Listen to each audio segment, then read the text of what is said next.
दुख्यो दिलको घाउ कहाँ होला बिसाउने मन दुखेको ठाउँ कहाँ होला बिसाउने मन दुखेको ठाउँ कहाँ होला बिसाउने। जन आवाज टेलिभिजन विशेष सांगीतिक समाचार प्रस्तुति।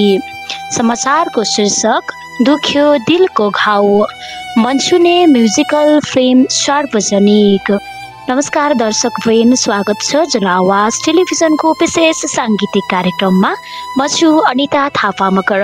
आज हामी तपाईलाई लिएर आएका छौँ एक यस्तो म्युजिकल फिल्मको कथा जसले तपाईको मनलाई छुनेछ। शीर्षक छ दुख्यो दिलको घाउ। यस म्युजिकल फिल्मले समाजमा विद्यमान प्रेम, पीडा र सम्बन्धका संवेदनशील पक्षहरूलाई कलात्मक रूपमा उजागर गरेको छ। बुहारी अफिसियल युट्युब च्यानल मार्फत सार्वजनिक गरिएको हो। म्युजिकल फिल्मको कथा र भाव दुख्यो दिलको घाउ शीर्षकले नै बोल्छ। यो एक भावनात्मक कथा हो जसले मानिसको जीवनमा प्रेम र विश्वासको गहिरो सम्बन्ध देखाउँछ। यथार्थ समाजमा प्रेम प्राप्ति जति सरल हुँदैन त्यतिकै पीडा सहनु पनि सजिलो हुँदैन। फिल्ममा मुख्य रूपमा मायामा पाएको चोट, सम्बन्ध विच्छेद पछि आएको एक्लोपन र सामाजिक परिस्थितिका कारण झेल्नु परेका मानसिक पीडालाई प्रस्तुत गरिएको छ।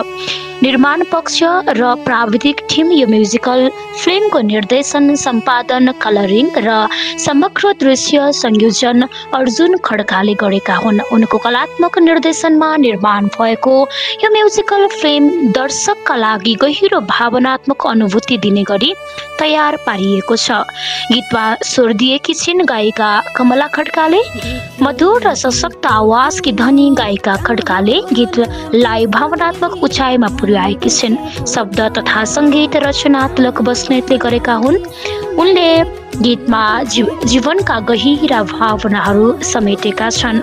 सङ्गीत संयोजन सुदीप सागरले गरेका छन् जसले गीतलाई अझ बढी गहिरो र प्रभावशाली बनाएको छ। रेकर्डिङ इन्जिनियर कुशल गौतम र मिक्स मास्टरिङमा मनोज परियारको दक्षताले अडियो पक्षलाई अत्यन्त सशक्त बनाएको छ। सम्पूर्ण रेकर्डिङ कार्य राग स्टुडियोमा सम्पन्न भएको छ। त्यसैगरी अभिनय पक्षको बारेमा अब कुरा गरौँ। अभिनय पक्षमा कुरा गर्नुपर्दा म्युजिकल फिल्ममा अभिनय गर्ने कलाकारहरू यथार्थ जीवन चाहिँ प्रस्तुतिमा सफल देखिन्छन्। रामचन्द्र बोहरा कलाकारमा छन् भने अनिता बैजू, प्रसन्न कार्की, प्रणेश केसी, जगेन्द्र बस्नेत, जयराम केसी र रमिला खड्का रहेका छन्। यी सबै कलाकारहरूले कथाको भावनालाई उत्कृष्ट ढङ्गले जीवन्त बनाएका छन्। त्यसैगरी प्राविधिक टिमको कुरा गरौँ। प्राविधिक टिममा हुनुहुन्छ फिल्मको हेयर र मेकअपको जिम्मेवारी सम्हालेका छन् गणेश एसीले। प्रोडक्सन म्यानेजरको भूमिका सुभाष लकन्ड्रीले निभाएका छन्। पोस्ट प्रोडक्सनको सम्पूर्ण काम दामी क्रिएसनले गरेको छ। क्यामेरा अपरेसन विशाल थापा र उनको टिमले सम्हालेको छ। अत्यन्त कलात्मक ढङ्गले छायाङ्कन गरिएको यो फिल्मको दृश्य संयोजन दर्शकको मनमा बस्न सक्ने किसिमको छ। अन्तिममा कुरा गरौँ दुख्यो दिलको घाउ म्युजिकल फिल्म अहिले बुहारी अफिसियल युट्युब च्यानलमा उपलब्ध रहेको छ। हामी सबै दर्शक, सङ्गीत प्रेमी, सामाजिक भावनाहरू मन पराउने दर्शकहरूलाई यो भिडियो हेरेर प्रतिक्रिया दिन आग्रह गर्दछौँ। फिल्मले समाजमा प्रेम, संवेदना र सम्बन्धको गहिराई देखाउने प्रयत्न गरेको छ जसको मूल्याङ्कन तपाईँहरूको प्रतिक्रियाबाट हुनेछ।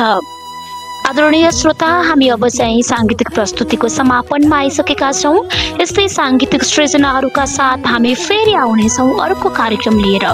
आजलाई हामी बिदा चाहन्छौँ। दुख्यो दिलको घाउ हेर्न नबिर्सनुहोला बुहारी अफिसियल युट्युब च्यानलमा भन्दै म अनिता तपाईँहरूको माझबाट आजको बसाइबाट छुटिन्छु। जय सङ्गीत, जय समाज, जनआवाज टेलिभिजन।